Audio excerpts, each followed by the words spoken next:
reason and common sense. A reasonable doubt may be either from the evidence or lack of it. Reasonable doubt exists when you are not firmly convinced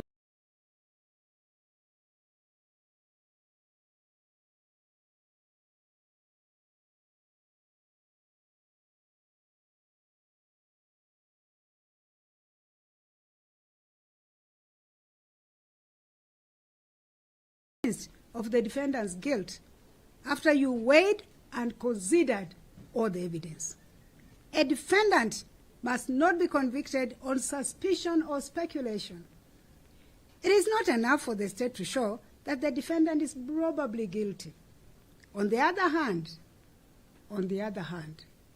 there are very few things in this world that we know with absolute certainty.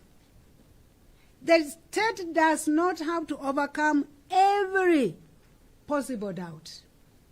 The state must prove each element of the crime by evidence that firmly convinces each of you and leaves no doubt. The proof must be so convincing that you can rely and act upon it in this matter of the highest importance. If you find there is reasonable doubt that the defendant committed the crime, you must give the defendant the benefit of doubt and find that the defendant is not guilty under the circumstances. Moses Nato Raphael versus Republic. Rain states an important point. Burden of proof lies on the prosecution. But does not takes note of exceptions. A few instances the law may shift the burden to an accused person. And they quote a celebrated case of Wilmington, which is cited under 1935. Allow me to take a bit of time on these authorities because I'm sure the lawyers understand they're important.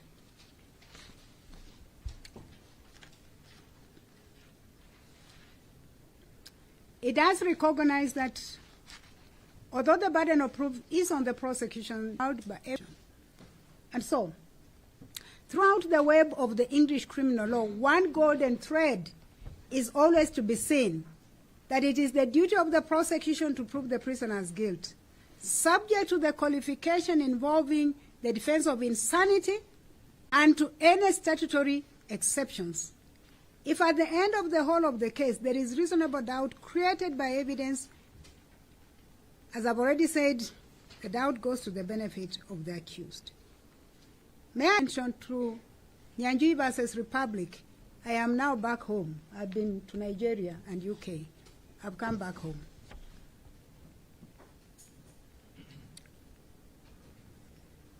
Criminal Appeal number 96 of 2021. But that quotes our otherwise well-known jurisprudence guru, Lord Denning. Miller versus Ministry of Pension say,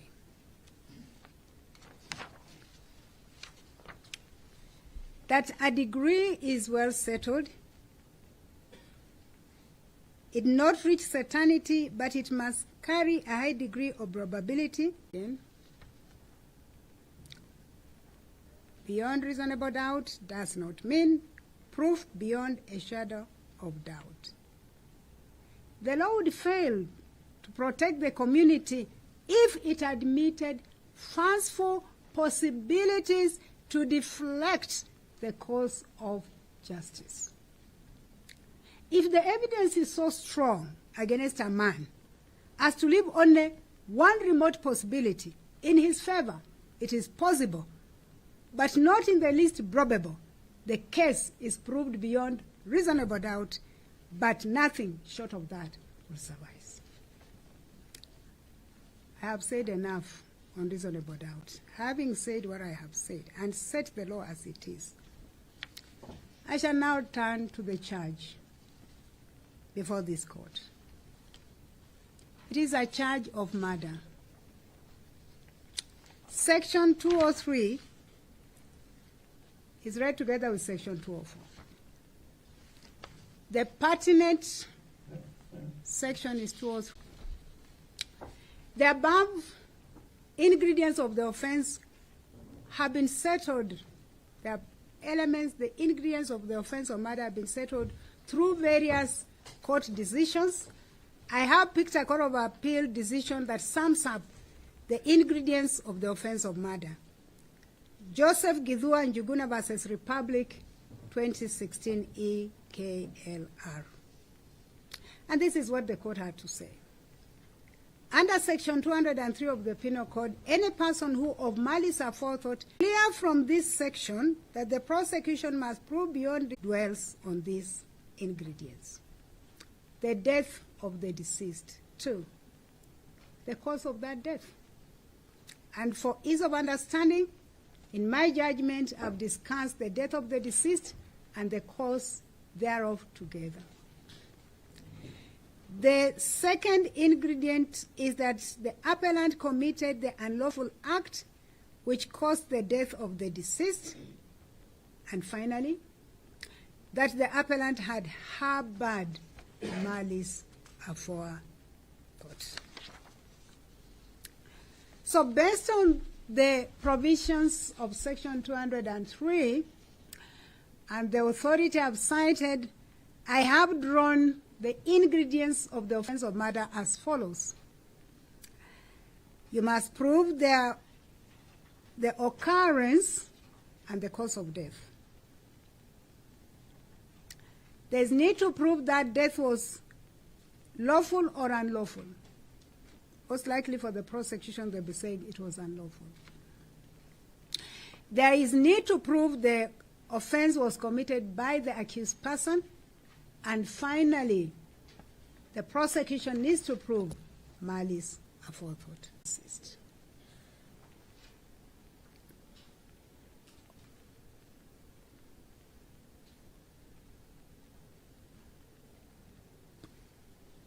It is the prosecution case the death occurred. And to prove the death occurred, the prosecution, through the evidence of PW13, that is the caretaker, the evidence of Stephen Wanjohi, P14, and the evidence of George Kimani, P11, is to the effect that they were the first persons on the morning of 20th of September to go to the deceased apartment and found her body in the bathtub. We are answering, did the death occur? Secondly, we have the evidence of PW2, the scene of crime officer, produced photographs number 27 to 42, showing, among other things, the body of the deceased in the bathtub and after it was removed from the bathtub. Thirdly, we have witnesses who identified this body for purposes of post-mortem. They included the deceased brother, PW10, the uncle Peter Njenga, Sergeant Maina, and Police Constable Biko, both from Kilimani Police Station. And finally, we have the doctor who performed post-mortem. Quote, that the prosecution have proved beyond reasonable doubt the first ingredients of the offense of murder, that the death of the deceased occurred. It suffices to know the defense did not dispute the occurrence of the death of the deceased. I now move to the cause of death. May I draw us to the provisions of, and so it provides the circumstances under which the cause of death may be inferred and proved by way of circumstantial or medical evidence. And in that regard, allow me to draw your attention to the case of Benson Gunyi versus Republic and request that you look at it. In support of the prosecution case as to what caused the death of the deceased, the prosecution called the doctor who performed a post-mortem on the body of the deceased And this is what the doctor said, that he made an observation. It was a body of a female aged about 28 years. It was wrapped in a blood-stained wet maroon and white bed cover. Both hands and right leg had henna tattoos and sealing straps. On examining the body externally, interior neck measuring 7 by 6 centimeters, with visibly slit trachea and air wave. That there was blood oozing from the nostrils. The body was pale, an indication it was lacking blood. He saw contusions on both wrists and bruises around the wrist of both legs. Internal examination revealed that the air wave had been shot through and through. The trachea had been transected at the level of thyroid glands, and the right carotid artery on the neck and right jugular vein had been severed. The doctor says that means cut through and through, blood oozing from her private parts. So the doctor formed the opinion that the cause of death was exsanguination due to severe neck injury due to sharp force trauma, and that the probable weapon used was a sharp object. So based on this evidence of the doctor, it is the finding of this court that the prosecution have proved that the cause of death of the deceased.